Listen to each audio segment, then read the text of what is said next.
Hello and welcome to episode 101 of the Ed Block CourageCast. I am your host, Dave Steinwedel. We are back. We are better than ever. Really excited for this show. It is our training camp previews kickoff this week. We're talking all things AFC East. We have a guest. Jerry Ostroski is going to join us here in a little bit to talk about the Bills. We're going to talk about the AFC East as a whole here in a little while. But I got to introduce my guys. Joining me this week, former athletic trainer with the Ravens and Saints, Mr. Duane Brooks is here. DB, great to see you, sir. Great being here. Great being here, Dave. How's everything with you? Oh, football season about around the corner. I just came from lifting. We got about 2 weeks. I go on vacation in a week, so you say lifting, David. You went under some iron. You heard that? I work out 3-4 days a week. Okay. It doesn't look like it. I mean, I know what you're saying. It doesn't look like it. I'm gonna take no. I heard your spouse going to the gym doing yoga. You like I ain't doing none of that. No, I lift. I just don't do yoga. There's a difference. Duane Clemons, former NFL defensive lineman, is here with us. DC, good to see you, buddy. Yeah. Did you hear me? No, I'm sorry. Say that again. I said, how you doing? I mean, you screwed the intro up. I'm doing great. I didn't hear that last part. I'm sorry. I got distracted for a second there. I'm dealing with puppies over here. I got like 4 brand new Cane Corso puppies, so I'm trying to get them pushed outside at the same time as doing this podcast because I just got home from work. Well, let me have one. Oh, here we go. We're going to get the puppies. This is going to be a clip this week. Look at the puppy. Look at that beauty. Can you say hi, boy? Who wouldn't want to? Look at them blue eyes. That's a nice puppy. That's that Neo right there. That's that Neo Master right there. Oh, yeah. Pure Cane Corso, blue-gray, 7-time AKC championship bloodline. We got killers and winners over here. All right, you got to go back with mama. And he's back. He's been away for a while. We've missed him dearly. Some would argue he is the face of the show. I think the other 3 of us may have a disagreement with that, but as you should. Right. Mr. Wally Williams is back. Wally, we've missed you dearly. How much have you missed us? Tremendously, man. Back from sabbatical, man. All right, back into the great finds of the football element and back into the schedule. So, look, it's been a good little time. I've had a lot of chances to work with kids and work with some camps and all those things that I normally wouldn't do. I definitely didn't do prior to this. So to be able to kind of be in those situations and continue to educate these kids and actually have a couple of my kids have some success and make it to college as well. So it's been a pretty good, 3-4 weeks for me with working with my guys and getting these guys the opportunity to go to the next level. So I'm very happy about the work we've been able to do. Just so everybody at home knows, this was not a contract dispute or anything like that. No, not at all. No issues with the merger. He wanted a pack of Newports and some Puma sweats.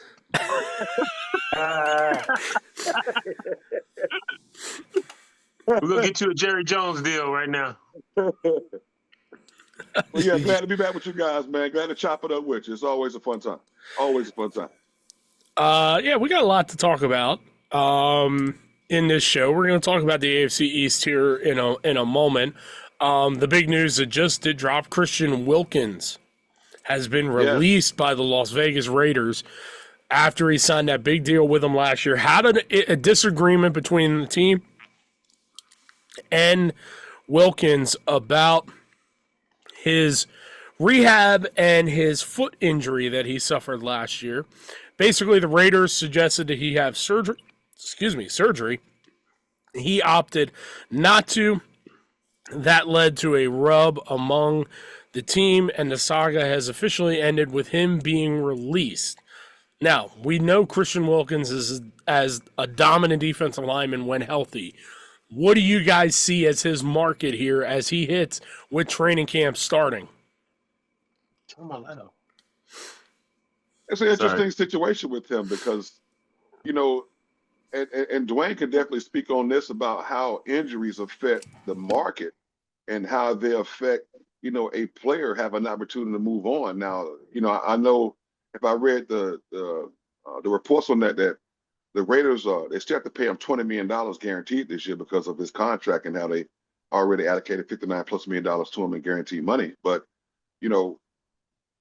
physically, how does he come back from this injury, and then what is going to be his value to another team? I think that doctrine comes straight out of the medical room and whatever their diagnosis is, and moving forward with this availability at some point. Well, if you got $20 million guaranteed, I think you'll be all right. Oh, not me. I'm shutting it down. I'll see you next year. If it's me, okay. I'm going to rehab, and I'll see you guys next year. And that's how we're going to do this. If it's me, I would not be in any rush to get back on the field until I am 100% physically ready to go. Now, could you afford a personal trainer like Duane Brooks on your payroll if you got that kind of bank? DB, could he afford you? Of course he could. Of course he could. He could get something done. My prices are reasonable. Of Oh, course man. he could afford me. Of course. Yes, I'd love that. I would love to do that. But I got a couple of questions, Dave. Go ahead. You mentioned that it was a issue of whether or not he wanted to have surgery or not. The team wanted him to have surgery, but he didn't. Is that what I heard from you? Correct. The way this played out, he suffered a foot injury. In the news that's being reported, I haven't had a chance to really dive into what exactly the foot injury was that he suffered. But this is by the way, just so everybody knows, there's a lawsuit that has been filed with the NFLPA from Christian Wilkins about all of this. Essentially, the Raiders wanted him to have surgery on the foot last year. Wilkins had gone and talked to a couple of people, gotten some other opinions, and he opted not to do surgery and go a different route, and that was against what the Raiders were doing, and it led to this standoff. And poor Pete Carroll, who comes into this, and now you have to cut one of the best defensive tackles in football because you can't get this. I can't be serious with DC up in the corner doing what he's doing right now. But that basically is how this has played out, and now leads to Christian Wilkins being a free agent with probably a handful of contending teams ready to knock on the door to sign him. You know what he should do? He should come to the Chiefs and get some payback. That would be a great idea for him. Go and take that extra money, sit out first 8 weeks. D. Brooks, how long was it going to take him to get back from this kind of injury? Well, depending on what it is, maybe at the earliest, without knowing a whole lot, probably 12 weeks, maybe. And that's on the early side, and that's on the early side. So who knows? But he could be ready for the playoffs, right? Possibly. But I think as a club, like Wally said, the injury, depending on what it is significant. But you also have to look at the fact that there's turmoil on how the injury is being handled. So that's something else that's an issue. So, he's gone and he's got second, he's got third opinions. Other people have told him he doesn't need the surgery. Well, that kind of depends on where those opinions come from. Because it's one thing just to have the injury, but it's another thing that another team might not want to deal with on how the injury is being handled. So, okay. I don't mean to cut you off, DB, but I do want to give you and all our listeners the full picture on what happened. Okay. So, Wilkins has been released with a designation of termination vested veteran, which that essentially just contract lingo for you've been in the league long enough. This is what you fall under to get paid. Wilkins has been recovering from a Jones fracture, which he suffered in his left foot last October. Due to how Wilkins has treated the rehab from his injury, the Raiders voided the remaining $35.2 million of guaranteed money left on his contract last month, sources said, according to this ESPN article. He filed grievance with the NFLPA on Thursday. On Tuesday, Pete Carroll said that his return to the field was uncertain as he was placed on the PUP list ahead of training camp, and that it is a long and challenging rehab process that Wilkins is having. So, for everybody at home, DB, what is a Jones fracture? Well, you have your pinky toe, so to speak, just to talk in layman's term.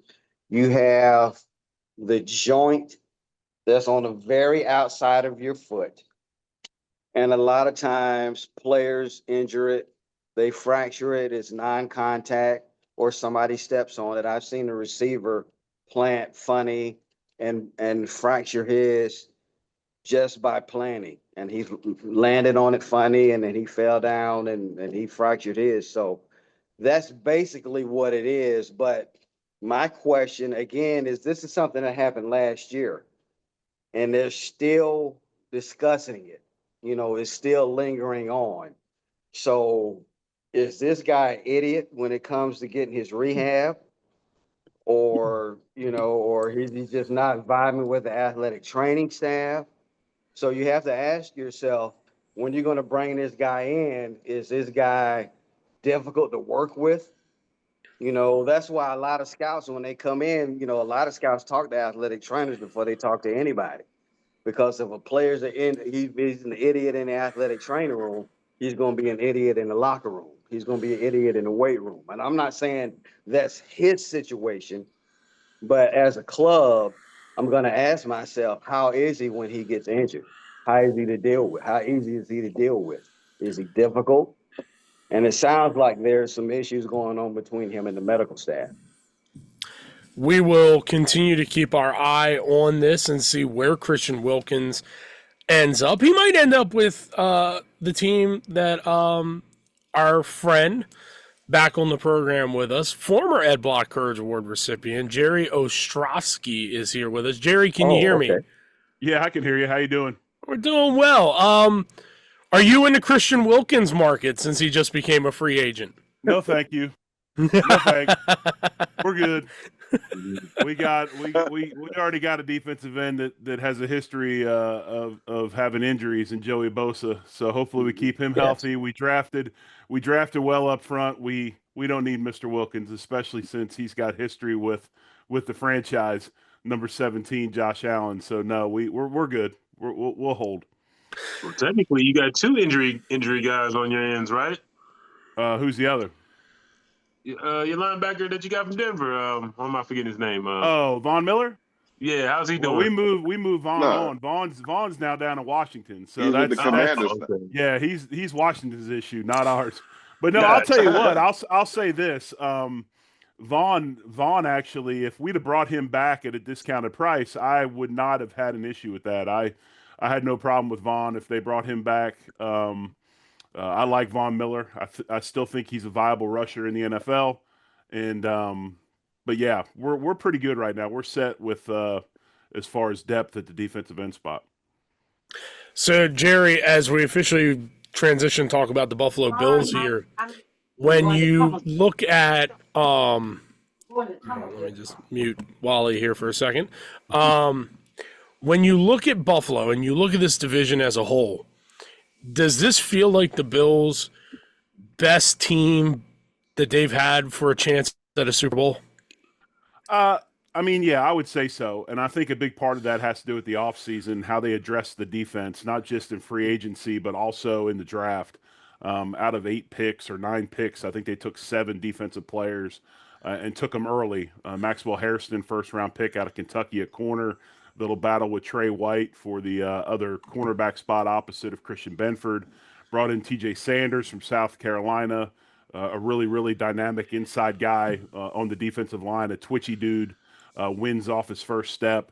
Landon Jackson they brought in from Arkansas, a defensive end, to add to Joey Bosa, and also Greg Rousseau, who we re-signed this offseason. And then you've got kind of kind of an outlier, a guy that we don't know much. We know a lot about if you watch his 2023 film, and that's Walker, the kid from Kentucky. And when you look at him, just an absolutely huge dude. I mean, Deion Walker is enormous, 6'7", plays inside. Reminds me of these guys on the screen with me. I remember Jumpy Gathers. Oh yeah, you remember Jumpy Gathers? big forklift. Yeah, big Forklift. forklift. That's what when I watch Duane Walker on film, especially 23, because he's got a back issue that slowed him down in 24, and you could tell that he was kind of struggling with that during the season. But he's a big dude like Jumpy, and he can alter passing lanes inside and move people around. So Buffalo, obviously, while they led the league in turnover ratio last year, was not very good defensively. And that's what ultimately kept them out of playing for a Lombardi trophy. And Brandon Beane and the likes addressed that. And I feel pretty good about where we are talent-wise on defense. Well, J.O., when of course, the apex predator right now, the Bills is, starts at the quarterback position. But look, me and you played this other kind of thing where you got to have our big boys up front. So, right. I see the Bills' offensive line is rated very high as one of the better offense lines in the league. So talk about that combination and talk about, getting James Cook in there, getting him signed and having him in training camp to get those guys So we'll start with James first, and his situation is unique. He's a second-round guy going into his fourth year, so obviously you don't have the fifth-year option with those guys. He's wanting more money now. Many in his draft class have already been re-upped before the season started. Now they took, team-friendly contracts. Bills' cap situation is not very good. I think they got about $100,000 right now. They're under the cap. So James wants Derrick Henry money. He wants Saquon money. He wants $15 million a year. I think the Bills are willing to go around 12 and a half. But the one thing about James Cook is he only played about 53% of the snaps last year, is not a third down back. Now, not because he can't catch the ball. He is very good out of the backfield catching it, but he's not very good in pass protection. And that's where they keep him off the field and usually bring Ty Johnson in. As far as that offensive line, man, just a really, really good group. But again, Wally, it's going to be a situation after this season. We got a second-round pick in Osiris Torrance. It's coming up and it's going to need to be re-upped. And when you look at these contracts that guards are getting now, he's going to demand that type of money. And then you got Connor McGovern, who was the guard that they moved over to center, when Mitch Morse left. And he might be the odd man out because he's let it be known, too, that he's already taken a discounted contract to come to Buffalo in the first place. He wants to get paid. But, the stars of the show, as good as those inside guys are Deion Dawkins and Spencer Brown, our tackles. I mean, Deion just year after year puts it on film. He's an amazing player, really, really good. He's unorthodox. If you're going to teach coaches in a clinic, you probably won't take Deion's film, but it works for Deion. And you know how this guy is, Wally. I mean, these dudes, man. Yeah. You know who they are. I mean, there's guys that just understand it, and he's one of those guys. And then Spencer Brown on the other side, he is prototypical clinic tape. I mean, he's a drive, catch, phase guy in pass pro, really does a good job with his hands. And that group up front is very, very talented. Hey, to be a guard in the NFL these days, huh? Yeah, exactly. Exactly. To be honest with you fellas, and you'll understand this, to be anybody in the NFL these days. I don't care who it is. Just let me back in for a few plays and I'll take my settlement and go home, man. Absolutely. One more Monday. Yes, one more Monday. Get me to Tuesday when that direct deposit hits, and I'll be gladly back in Tulsa. You won't see me again.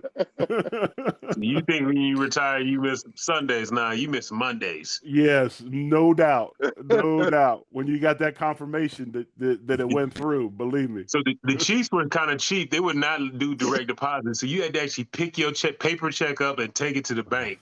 That was like interesting, especially if you were making a lot of money to like walk in there with a $700,000 check every week or something crazy like that. Yeah. Well, my Chiefs story is I got cut by the Chiefs. That's who drafted me first. They cut me.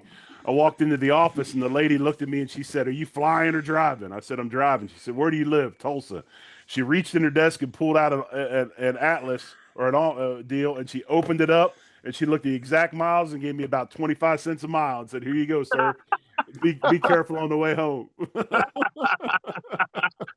Dang, 25 cents a Oh mile. yeah, man. I couldn't even get like one of those heat and eat sandwiches at the truck stop, man. I just barely had enough gas to get to the house. You should have got drafted by Minnesota. We had a cook named Big Jim. Guys would get cut, but they would sit in the parking lot waiting for lunch. And coach, that would be like the thing, like, can I at least get one more lunch? Because Big Jim used to throw down. It was like Thanksgiving every day at our place. Awesome. They were like, hey, I'll wait to leave till later. I'll sit outside till it's time for lunch. Jerry, in terms of Buffalo in the landscape of the AFC, Right. what do you get the sense the Bills think they hold up compared to Kansas City, to Baltimore, and the other top dogs? Well, I mean, obviously, this is coming off a season where the Bills had a historic offense, one of the best offenses in league history, best offense in franchise history. And again, I mean, it's fallen upon the defense, and they've got to get better defensively. But I thought Brandon Beane did a heck of a job this offseason. He did a bang up job. Like I said, he infused. The biggest thing on our defense was for too long, as soon as the season was over, you could take permanent ink and write in who was going to start and who wasn't going to start. And now all of a sudden we got competition all over the place. We talked about Maxwell Hairston and Trey White battling it out. TJ Sanders will battle inside. Landon Jackson. I mean, the list goes on and on and on. And this youth movement, as far as energy, athleticism, just has upped the defensive side of the ball. And that's what it's going to take. I mean, one really, really good thing how the schedule sets up for Buffalo is after the first week, which is they got to play the hammer, man. They got to play Baltimore. At least they get them at home again, but they got to play Baltimore. But the first 6 games, not real stressful for Buffalo before they go into a bye week in week 7. Then ultimately they get 2 players back. They get Larry Ogunjobi, who's a defensive tackle they signed from Pittsburgh. And then they also bring in a guy named Michael Hoyt, who played for LA, who's kind of a interesting player. He's a stand-up end, but when you play the Baltimores of the world, he can walk off the ball and play that third linebacker in a 4-3 set. Because as you know, we play a lot of 4-2-5, but give you some size where you can match up and you're not giving up touchdowns the first run of the game, or hell, first play of the game like we did last year against Baltimore. But yeah, it's one of those things where it's going to come down to the defense. And again, I mean, to quote the great Ric Flair, to be the man, you got to beat the man. And we haven't beat the man in the playoffs yet. And that's Patrick Mahomes. And until we do that, you're going to have to always say that Kansas City's the favorite. Speaking of that, so now Vegas is actually saying that Denver is going to win the AFC West. Yeah. Do you guys in Buffalo feel like now Denver is now the benchmark and now they're going to come take over as the big AFC rival? Anthony, the thing that's nice about it is for too long, Kansas City's kind of waltzed through the AFC West, right? They get 6 games a season against subpar teams to where they're not. Yes, exactly. They're not stressed very much. Now, Wally could tell you on the other hand, when he was in the AFC North, yep. It was freaking fist fights every week, man. I mean, they were fighting and scrapping and getting after it. The thing about Denver, AFC North. yeah, you did too as well, exactly. So, the thing about it is now they're going to have to play a little bit. They're going to have to get after it. And it's I don't think Denver's the favorite in the AFC West. It's still Kansas City, but I think a lot of that maybe is the Sean Payton effect, right? I mean, you got that type of coach now in the division, gets a little bit more respect. Nick's is going to have to continue to mature and grow up. I mean, his first season was a success, but you got to put 2 of them back to back. So we'll see what happens with him. But they are definitely much more talented than they were a couple years ago. They're not a bad football team. So you ain't worried about Denver? Well, man, I am. I mean, I'm worried about everybody. You know how this is. You can lose any week. And just another team in the AFC to maybe spoil some dreams. But we got after Denver pretty good in the playoffs last year. Again, they'll be better, but I'm still Mahomes and Jackson. Those are my two concerns right now. And that's and it will be until we get over that hurdle. Jerry, I want to ask you this question just about, mindsets and all those things with teams that we played on even as players, and now we're here in the media, having these conversations about things. I remember playing, and in order for us to get to where we had to go. Okay, we had teams on the schedule that we actually practiced for in training camp. Yeah. The first team we practiced for was the Pittsburgh Steelers. We didn't play them to week 10 in the season. Right. Okay. But we had to know the Steelers game plan because that was the barometer or the pretty much the place that we had to go to get out of the division. Do the Bills have a team within the division? Which I don't think that's the competition, but is there a team? You talked about Baltimore, okay, and that being like the team. Is that the team that you think, the Bills faithful are saying, look, we have to get past those guys to put ourselves in that category to be that we're ready? Is that or is it the Chiefs?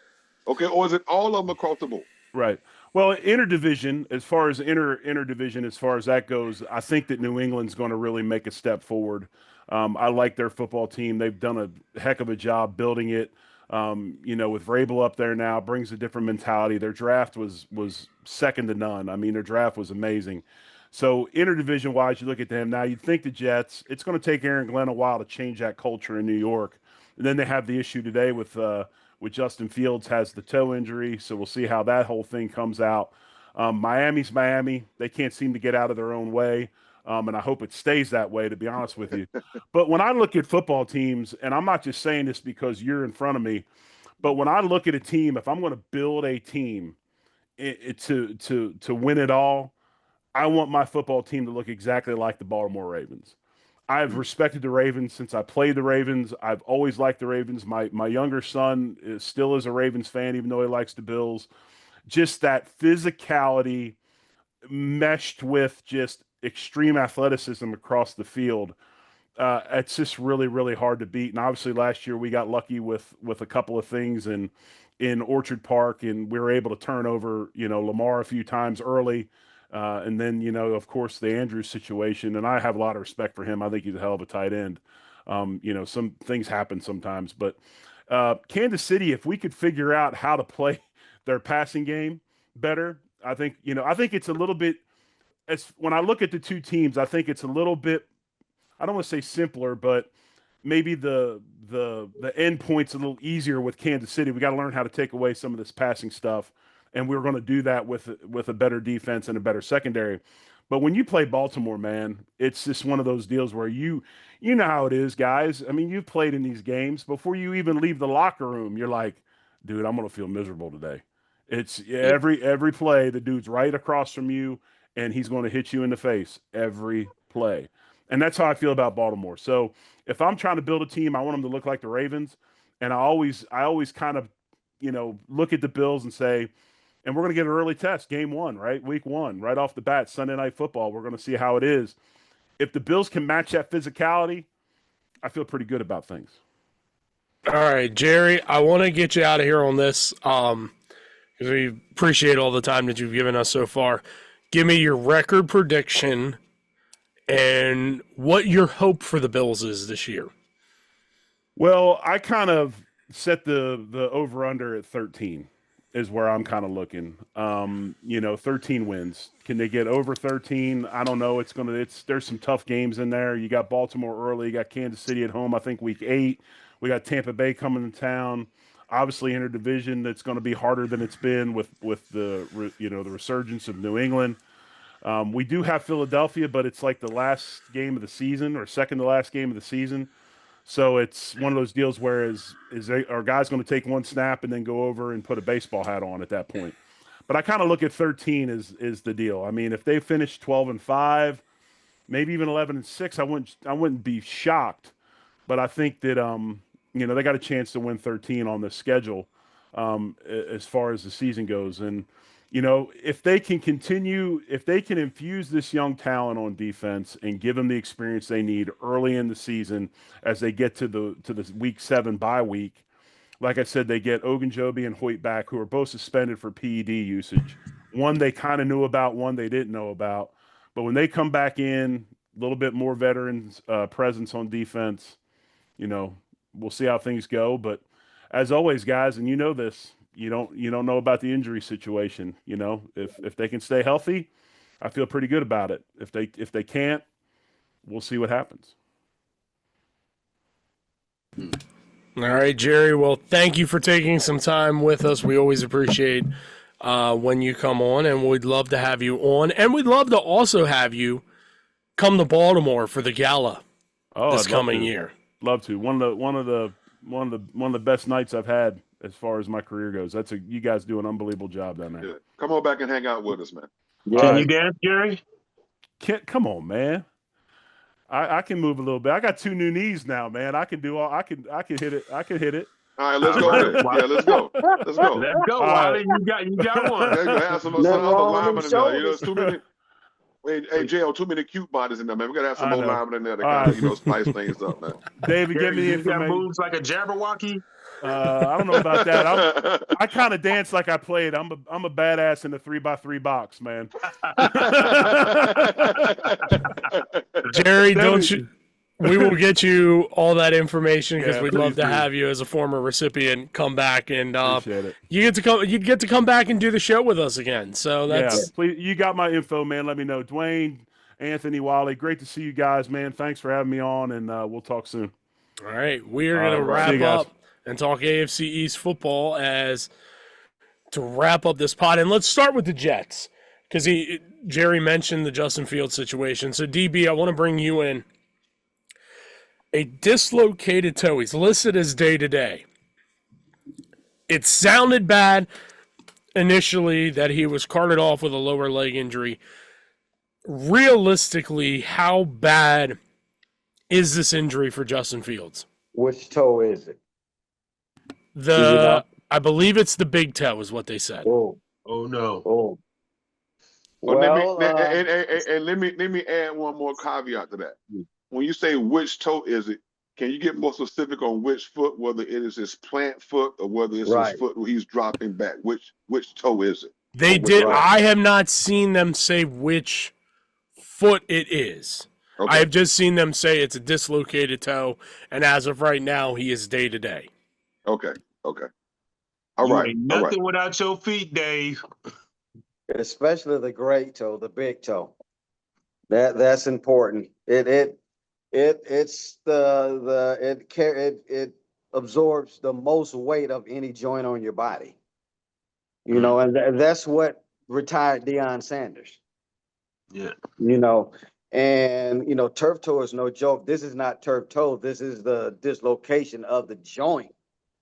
So I'm pretty sure they reduced it and put it back in. So it's just whether or not what the x-ray showed. If the x-rays were negative, nothing, no bones or nothing like that chipped or broke or anything like that when it popped out of place or when it was reduced and popped back into place. But you also have to look at the stability of the ligaments, because for the toe to be out of joint, the ligaments had to stretch at some point. So if it's day to day, it's going to be more so like a week. But if he's had some secondary damage because of the dislocation, that could extend his return to play. So, but you have to be careful because, like I said, that joint is the most important joint of the body. So the rehab has to be safe. It has to be careful. It has to be exact, because secondary injury, next thing you know, you like Deion Sanders and you're out of the game if that toe is not managed properly. So that was the question I was kind of asking too, and was saying, like, based on what foot? Right, exactly. Okay, if he's a right-hand quarterback, so most likely his plant foot is going to be his right leg when he's pushing off and making a throw. Right. When he's dropping back, he has to plant. He's planting on that right foot and planting right on that joint, correct, that we're talking about. Right.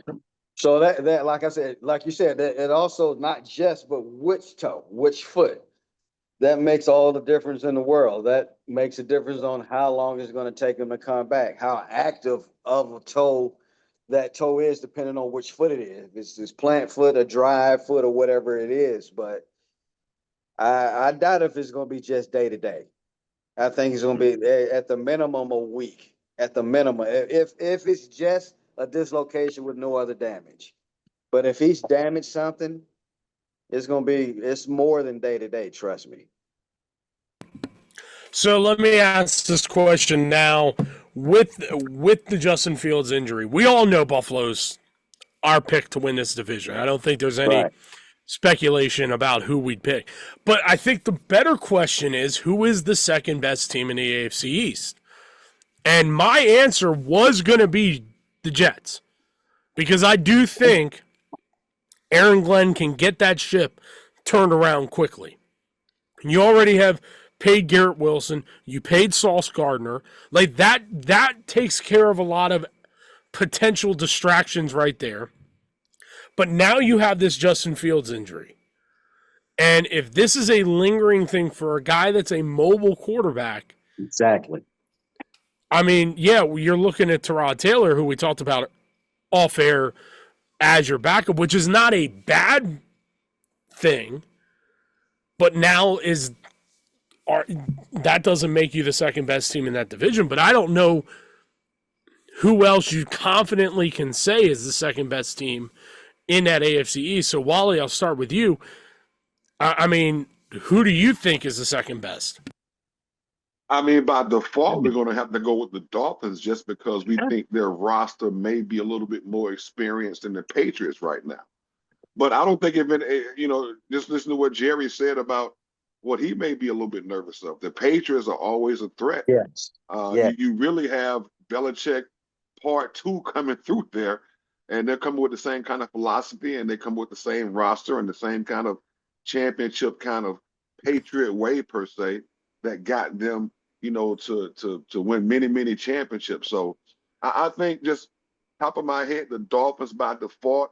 You're right, because I was with the Jets and that whole thing and Fields, but by default, I have to go with the Dolphins right now. But look, I would not be surprised if the Patriots are right there, sitting in number 2. But Wally, when you look at the Dolphins, and everybody knows that they can't win past December, how are they even a factor? Just because they do have weapons, they do have an experienced roster, I believe. I think the Patriots are just young. Let's say if their quarterback with the Patriots have been there in his 4th or 5th year, then I would take those guys. But we don't know what Mayer's going to do. We know what he potentially can do, but just on those things alone, just strictly experience. But we know New England can play in the cold, so we they know at least that. have a chance.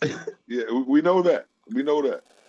Dave, is that the reason why you didn't even bring up Miami's? Because you just know that once it gets cold, they're pretty much going to shut it down and start packing for New Year's? No, when I look at Miami, there's just something wrong with that team. I don't know whether it's a mentality, it's a scheme thing. I watch them in games, and I'm just never blown away. Now, again, some of it is the questions about Tua, which are fair, and they're legitimate questions that Tua's going to have to answer, because he can look great at times, and then he can look like he shouldn't be a professional quarterback at times. That's just the reality of the situation with Tua at times. The receivers are great when healthy, but Hill's been banged up, Waddle's been banged up.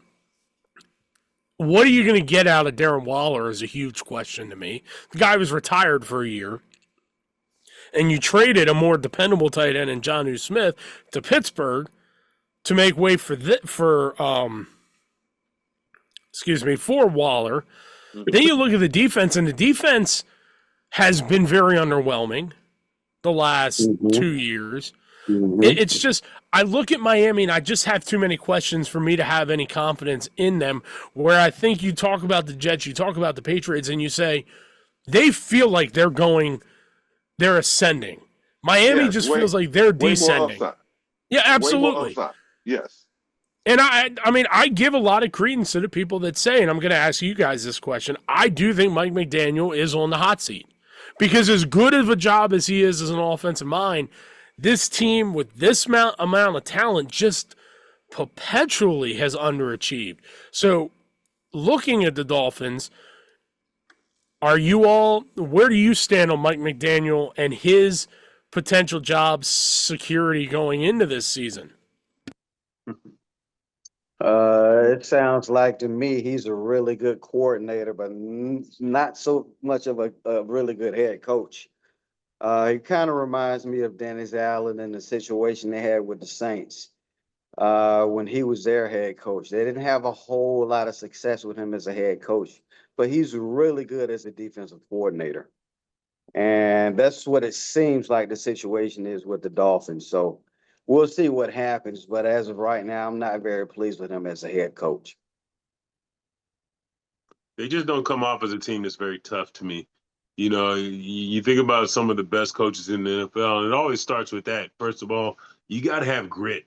And Miami just doesn't personify that grit, that edge mentality where it's just like, man, I don't care if it's, you know, what's that saying? We're going to put on gasoline draws, light the field on fire, and put broken glass out there, and we're going out there anyway. I just don't get that from Mike McDaniels. I see him as more of an intellectual, nice guy, but I don't see him as an MFer that's going to go out there and beat you into greatness, whether you want to be great or not. And look, it may be a pattern of operation here. You know, you see a lot of young coaches come in the league. Look, some do well. You know, some coaches, those first couple of years are terrible and the team collapses. And what do we see that coach do?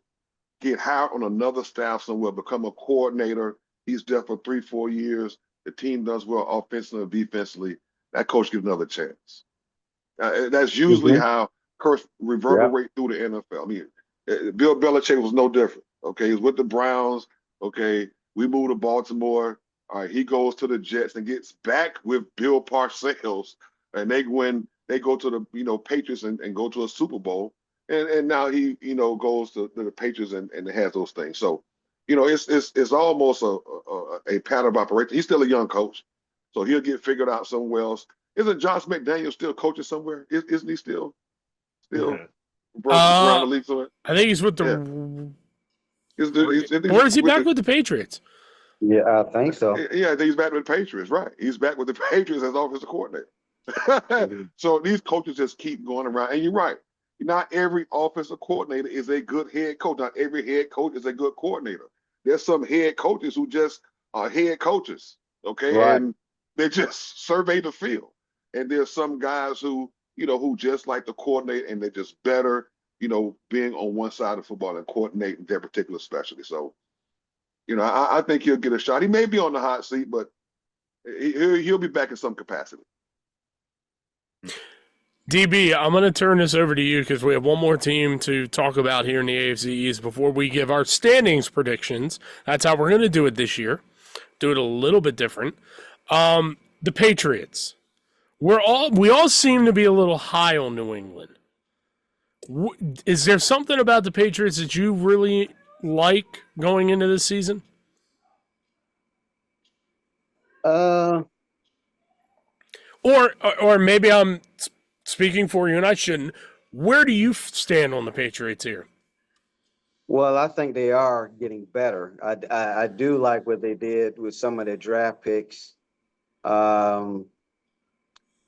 actually drafted a friend of mine's son, somebody that I grew up with in the 7th round, Bryant, offensive tackle out of Missouri. So I'm hopeful that he'll do well. But I just like Vrabel. I liked him when he was in Tennessee. I just think they didn't have enough to get over the edge. But they came in and they did some stuff. They beat Baltimore a couple years in the playoffs. And I've always liked him. And I think he'll do a really good job as far as turning their franchise around quicker than a lot of people think. And I like Drake May. So it'll be interesting to see what happens. But I think they're on the rise. They're making the right moves. They're right there as probably being the second team, especially with the injury to Fields with the Jets. So I just like what they've done with the draft, and I like what they've done in free agency. So it'll be interesting to see what happens this year. I just love the running back room with Travion Henderson, the rookie out of Ohio State, and Ramondre Stevenson. Oh, yeah. Oh, what a 1-2 yes. punch that's going to be. And I like Drake May. I thought Drake May played well. There were a lot of times where you'd watch a Patriot game and you'd say, you know what? He's the sort of kid, you get him some talent, and he's going to He's going to make the talent better, and that's what you look for with the young quarterbacks is can you elevate the talent around you? And I think he does that. I'm not ready to say they're the second best team in this division, though. DC, Wally, your thoughts on the Patriots before we give our standings prediction? I feel like the Patriots are definitely a team that's on the move. I think they're going to be in the hunt. I don't know if they're ready to quite step into that top 3 or 4 or 5 teams in the AFC. Just because, I mean, with the Chiefs and Buffalo and Baltimore, I mean, it's hard to break into that top 5. But I think they're probably somewhere maybe in the top 10, but just hanging right there. But I don't think this is going to be the year they can really get all the way. But they can make some noise, maybe hopefully give Buffalo a little bit of a challenge. But I think it's Buffalo's year. Yeah, I think I think the Miami Dolphins, okay, the Miami Dolphins are one injury away from the Patriots overseeding them this year to be second place in the East. Okay, that's how close I think it is this year. Yes, okay, I agree. Especially now you have the Jets and you don't know the field situation. And yeah, I'm just, those things are lingering injuries to me, especially for athletic quarterbacks. So I think that's going to be somewhat unstable. Okay, Tua is not going to make it the entire season. He's going to get injured. Okay, we know this. Okay, we know this is going to happen. So the Patriots and all the hype is about Vrabel, man. Y'all, Vrabel teams have always been tough. Those Tennessee Titans, they have been rugged. Okay, they play a certain brand of football. He has, call it a Patriot way, call it a Vrabel way. Okay, but his teams have been rugged. We have seen them in Baltimore come in and destroy some of our teams in Baltimore. Okay, and I think that is going to be the mantra that we will see come out of the Patriots. I think it'll be sooner than later. I really believe we'll talk about predictions later, but I would not be surprised if the Patriots sneak up on you. And they'll sneak up on you. I'm going to leave it at that until I predict something. All right. Go ahead, DB. You know how we felt about the Commanders last year Mm-hmm. around this time? This is kind of how, just not quite as much, but I'm feeling a little bit the same way a little bit about the Patriots, but not quite as much. But I was really high on the Commanders last year this time, and they had a great season last year. So it'll be interesting to see what Drake May does. It really will be. Well, it is time to make our standings predictions. We all are in agreement. Buffalo is number 1. Yes.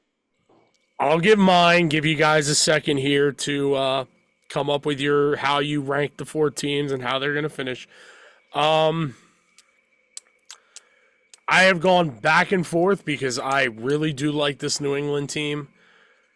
I think it's hard for me to say, but I'm going to have New England at 4, but they're going to be like a 7-win team. They're going to win games. Mm-hmm. Miami, I can convince myself that Miami finishes last. I'm not ready to do that right away because there is so much talent on that Dolphins team. They should be better than a last place team. I just don't have the confidence that team is going to be better than a last place team.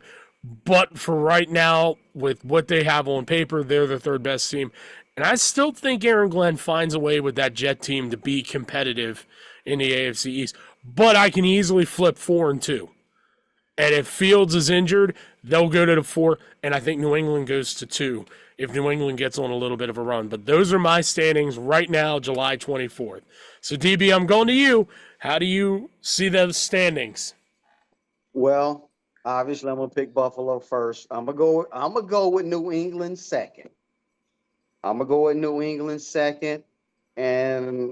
go with the Jets third, just depending on what happens with Justin Fields and his toe. But I just don't see the Dolphins making any noise for all the reasons we mentioned before. The cold weather, they're playing in Miami. It's a city that's full of distractions. I'm picking them last. So that's my standings. I think Buffalo is going to ride with it. New England second, the Jets third, Miami fourth. DC or Wally, who wants next? Age before beauty. So I'm gonna go last in the division. I'm gonna say the Jets are gonna finish last. And it's gonna be a tight division with the Jets probably finishing at 7-9. I think the Patriots, okay, this is what I'm gonna say about the Patriots. Okay. I'm gonna change a little bit because I said the Patriots are one player, the Dolphins are one player away. One injury. One injury away from being knocked out of this thing. So I'm going to change my stance on it and say the Dolphins finished third. Okay. All right. So here's what I'm going to go out on a limb and say now with the Patriots. The Patriots actually win 10 games and make the playoffs. I can see that. I can see that. I have more confidence in their roster and their upside to say in what is it now? 17-game season. Okay, and I'm like Dave in this regard. The running game, okay, their backfield, okay, and their offensive line. That is going to be the catalyst of how the Patriots will win games. That is the Vrabel style of winning the games right there. And he has a backfield that can do it. Well, let's see. I'll see if I can shock the world. All right. You ready for this? New England's going to overtake Buffalo. I'm going to put New England. They're gonna overtake, but Mike Vrabel is about to have a freaking dream season, and they're gonna finally put Buffalo in second place. And I think third and fourth. I don't really have a lot of hope from Miami or New York, so I figure they're gonna be, 50-50 teams, 8-9, 9-8, or somewhere in there. I could pretty much say Miami third, New York fourth, just because of the quarterback situation. That's the only reason why I give Miami a little bit of an edge, because I feel like they at least know what they got in their quarterback. But we know once December hits, he's going to shut down. Mm-hmm. Well, he went ahead and said it. He went ahead and put it out there. Yeah. All right. Well, this is probably going to get clipped, and that'll be blasted all over social media. Oh, I like that you waited until after Jerry left to say what you said. Let's see him grab his chest. Well, he wouldn't accept the invite to come to Ed Block next year if you had said that while he was there. All right, thanks to Jerry Ostroski for joining us to talk Buffalo Bills. It is great to see my guys again. Next week, boys, we go to a division that we're all very familiar with. Yes. A brutal, knuckle-dragging AFC North. Oh, yeah. We go to the AFC North, and we're going to talk Ravens, Browns, Bengals, and Steelers on this podcast next week. This has been the AFC East Ed Block CourageCast training camp preview. For Duane Clemons, for Duane Brooks, for Wally Williams, I am Dave Steinwedel. Have a wonderful week. Football is back, folks. Yes. All is almost right with the world. Unless you work at Paramount, then it is not right with the world. Stop. Have a great week. We'll talk to you next week.